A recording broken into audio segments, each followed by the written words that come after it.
Hey, everybody. Welcome to this week's Sermon Recap podcast. We are officially in the Advent season. Yesterday was the first Sunday of Advent. For those of you in the know, Advent is 4 Sundays and then Christmas Eve. Yesterday was the first. Then we'll have the 8th, 15th, 22nd Christmas Eve, which this year falls on the 24th. A couple of important Valleydale announcements. I'll start with Christmas Eve and work backwards. On Christmas Eve, our service is at 4 p.m., so if you guys are in the Valleydale community, make sure you invite somebody to come and be with you. It's one of our favorite services of the year. We'll take communion together.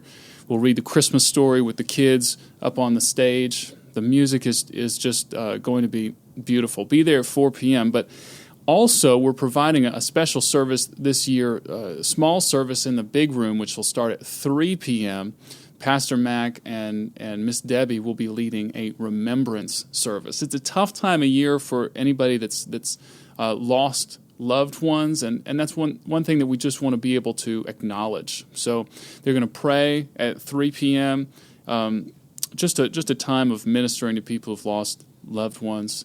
Then they'll get out at 3:30, and then the Christmas Eve service will begin in the worship center at 4.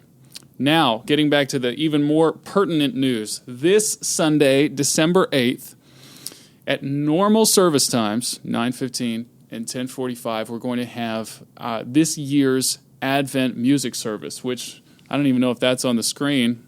Can they see that?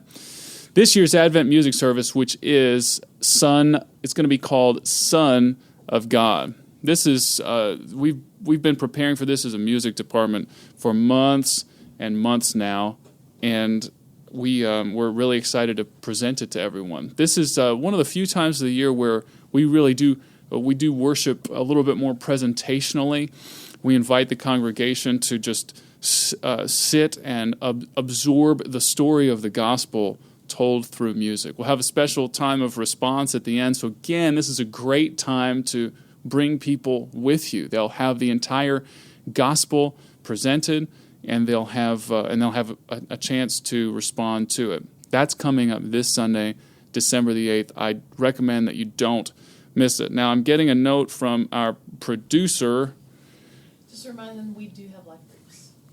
The last reminder about this Sunday on December the 8th is that service is at regular time, and we have life groups. What have we been talking about for these past few months? We've been talking about the ways that we value relationships with authenticity. We thought in light of that, it wouldn't be a good idea to skip life groups. So we're going to do our Son of God presentation at 9:15 and at 10:45, and your life group will continue as it's regularly scheduled. Now we're going to move on to our sermon recap, and I'll set things up. Pastor will be in here in just a second.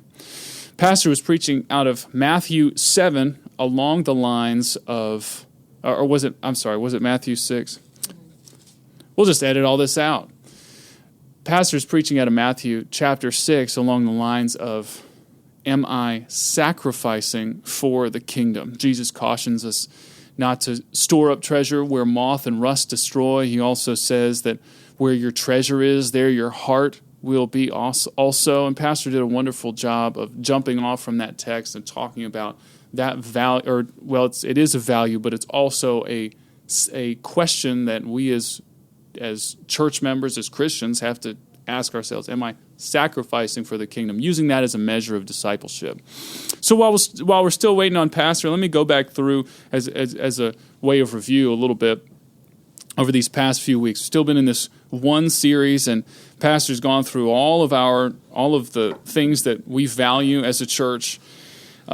Which I'll go back through while you're getting set up, Pastor, which is truth with transformation, relationships with authenticity, generosity with joy, evangelism with urgency, and prayer with persistence. Now, those are the things that fuel our passion as a church, but and they really refer to the church body as a whole. But as we know, body has many parts, and the church is made up of individuals. So we have these questions, these measuring questions, where we can evaluate our own discipleship. So, Pastor, you've been preaching through the measure statements, and this week we came to, am I sacrificing for the kingdom? Yeah. You know, and I brought out the point that sacrificing in America, you have to explain it. You have to walk through that. We don't really understand what it is to sacrifice. So it's kind of hard to go at it from that perspective. So I talked about it as investing your life.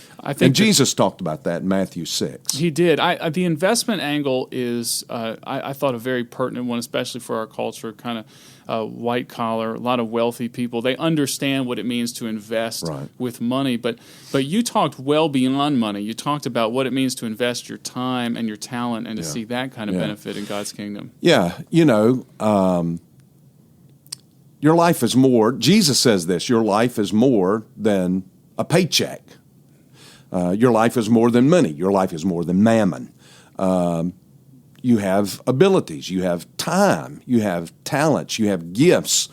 You have the ability to coach. You have the ability to mentor.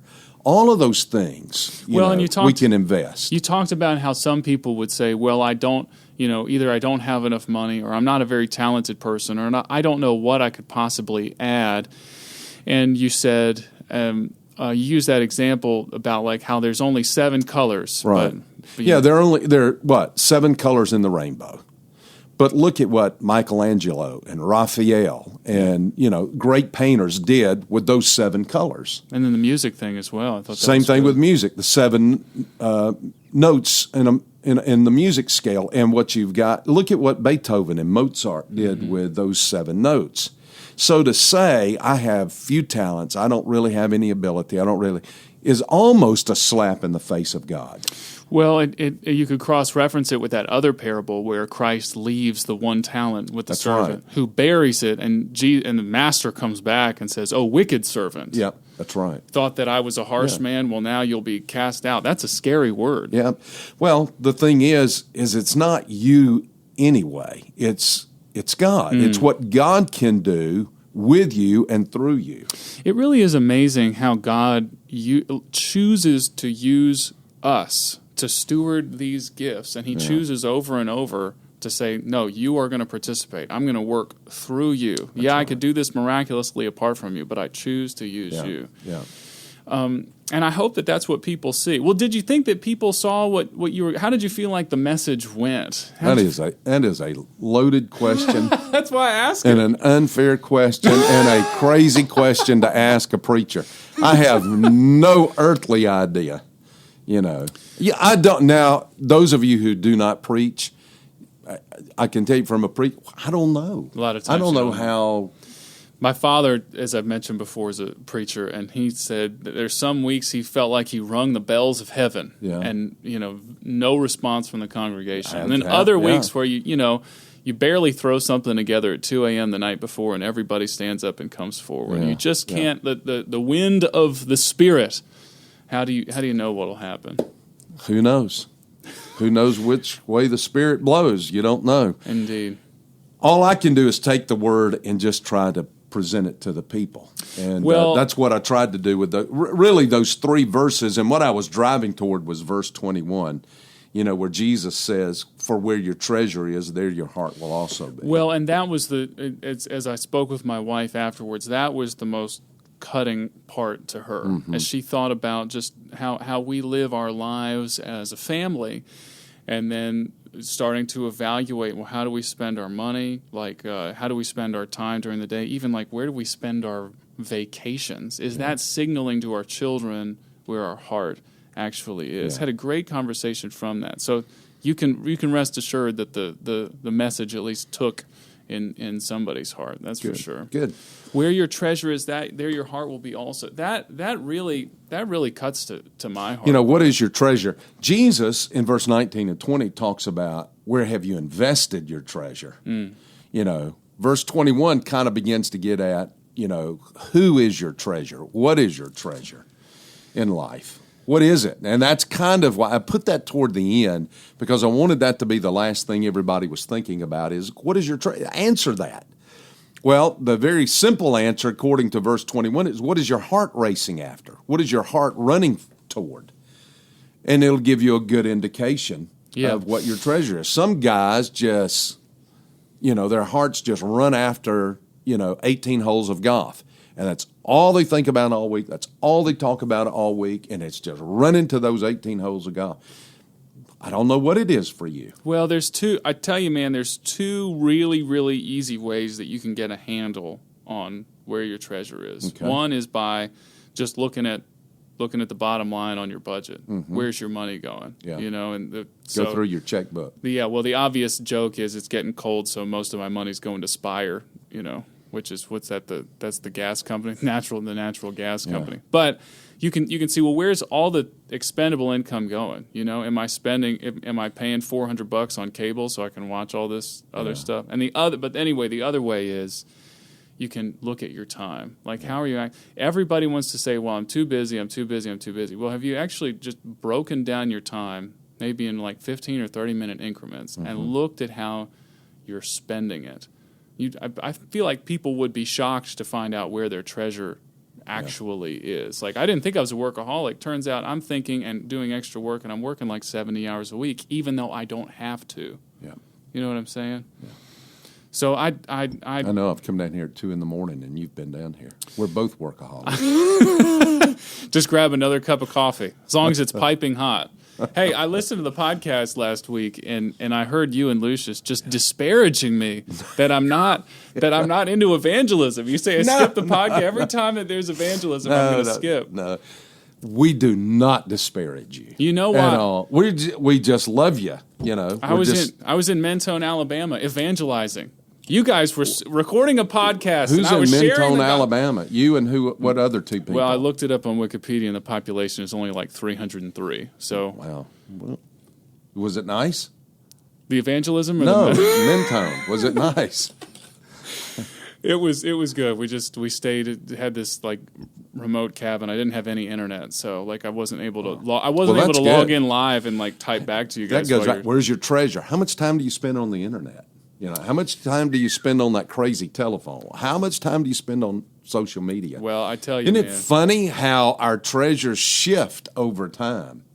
Yeah, how much time we spend with, Well, that's one of the ways that sin can be sneaky, because you're like, well, I've figured this out. I've set up patterns in my life so I won't sin in this way. Yeah. And then suddenly you get into this different routine, and then other things sneak in. You realize, wow, it's like I've got covetousness coming in over here, anger coming in here. Yeah. But just the enemy prowling around like a roaring lion. He does. But I'm getting us off base. Listen, we actually good. I have to cut us off now, Pastor, because we've got a special event coming up with the senior citizens of our church, the Legacy Lunch. So we got to get to that. But you want to tell the people about what's coming up this week? Well, about me? No. Whoa. What are you doing this week? That's right. You're going out of town. I leave in the morning, but I'll be back Saturday. Okay. Coming up this coming Sunday. Yeah. This coming Sunday. Yes. Our first Advent program, the first, really, because I missed the first Sunday of Advent by preaching in this series, and I'll be back to it week after next. Well, it doesn't. But this coming Sunday is really special. It is, but we're doing music the whole time. With the musical Son of God.